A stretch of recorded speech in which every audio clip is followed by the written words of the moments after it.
B2B sale for e commerce in Tally RP9। हाँ जी दोस्तों, आज मैं आपको बताऊंगा किस तरीके से आप बिजनेस टू बिजनेस सेल करेंगे, किस तरह से इन्वॉइसिंग होगी।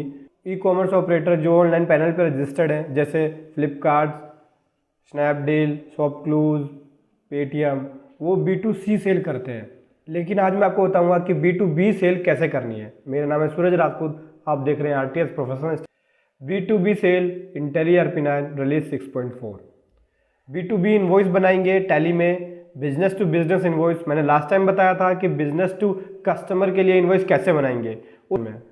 फिर आप R1 कैसे प्रिपेयर करेंगे, 3B कैसे प्रिपेयर करेंगे, इनपुट टैक्स क्रेडिट कैसे मिलेगा, ये सब चीज़ें मैं आपको बताऊंगा। तो चलिए शुरू करते हैं। टैली पे आ जाते हैं। मैंने लास्ट वाली ही कंपनी ली है जो पहले ली थी कंपनी, उसी कंपनी के अंदर एंट्री करूँगा। तो पहले परचेज की एंट्री कर लेता हूँ मैं, ताकि हमारे पास स्टॉक में आइटम आ जाए, फिर उसके बाद B2B सेल करेंगे।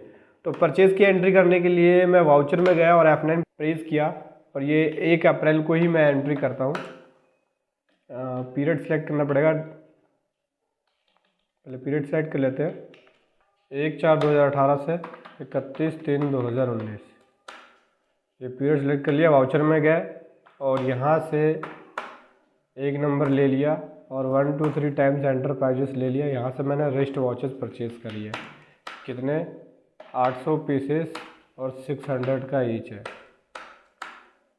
परचेज का लेजर क्रिएट कर रखा है। यहाँ से इंटरस्टेट परचेज टैक्सेबल पर सिलेक्ट कर लिया। देखो कुछ नहीं है, परचेज का लेजर क्रिएट करने के लिए आप शॉर्टकट कमांड यूज़ कर सकते हैं। यहाँ से Alt+C करेंगे, डायरेक्ट परचेज का लेजर क्रिएट कर लेंगे।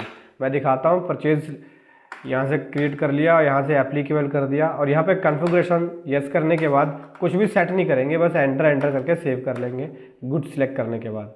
और यहाँ पे आपको इंटरेस्टेड परचेज टैक्सेबल सेलेक्ट करनी है, क्योंकि पार्टी जो मैंने ली है वो बाहर की पार्टी ली है। 1 2 3 टाइम्स जो है वो यूपी से बाहर है। टैली ने अपने आप ही बता दी, यहाँ देख सकते हैं आप, अपने आप बता रहे हैं कि इंटरेस्टेड परचेज टैक्सेबल आपको लेना पड़ेगा।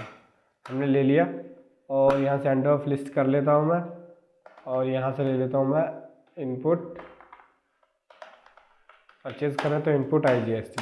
देखो टैक्स ऑटोमेटिक कैलकुलेट कर लिया इसने। ई-वे बिल को नो कर लेंगे। बिंग गुड्स ये परचेज कर लिया।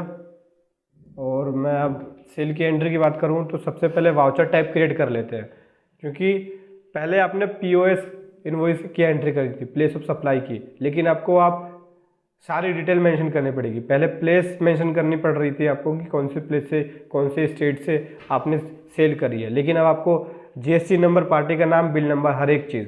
तो वाउचर टाइप क्रिएट करने के लिए अकाउंटिंग इन्फो वाउचर टाइप, यहाँ से क्रिएट में जाएंगे,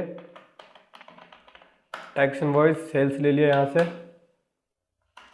ऑटोमेटिक एडवांस कन्फिगरेशन यस कर लिया। 1 नंबर से शुरू है, 1 अप्रैल से, और प्रीफिक्स मतलब बिल नंबर से पहले लगेगा TI। मैंने TI लिख लिया यहाँ पे। TI means tax invoice. फिर उसके बाद नंबर के बाद सुफिक्स, तो 2018-19 फाइनेंशियल ईयर को मेंशन कर दिया।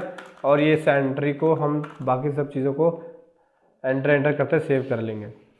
और एंट्री पे आ जाता हूँ मैं और F8 प्रेस करूँगा, टैक्स इनवॉइस सेलेक्ट करूँगा। यहाँ से बिल नंबर 1 ऑटोमेटिक आ गया। यहाँ पे पार्टी ले लेते हैं, जैसे अशोक ट्रेडर्स मैंने ले लिया यहाँ पे, और रिस्ट वॉचेस सेल कर रहा हूँ।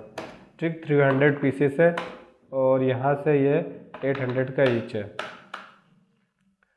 लोकल सेल, देखो लोकल में कर रहा हूँ क्योंकि पार्टी जो है वो लोकल में है। ये देखो यूपी में है और हमारी कंपनी भी यूपी में रजिस्टर्ड है, इसलिए local cell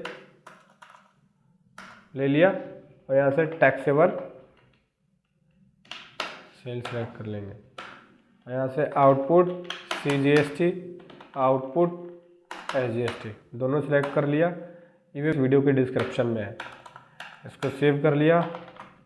Bing goods sales, e way bill के बारे में बता रहा है कि ई-वे बिल की जो डिटेल है वो करेक्ट नहीं है। हमने ई-वे बिल की डिटेल भरी नहीं है, इसलिए वो ऐसा बोल रहा है। ये एंट्री हो गई सेव। अब देख सकते हैं जब आप इन्वॉइस पे जाएंगे तो बिल नंबर 2 ऑटोमेटिक आ गया। ठीक, और इसका इफेक्ट भी दिखाता हूँ मैं आपको। रिटर्न पे GST पे जाएंगे, स्टेशनरी में NGST R1 पे जाते हैं, रिटर्न मोड में कर लेते हैं। ये देखिए B2B के अंदर आ गया। ये पहले B2C के अंदर आ रहा था जो अपने कस्टमर को सेल करी थी।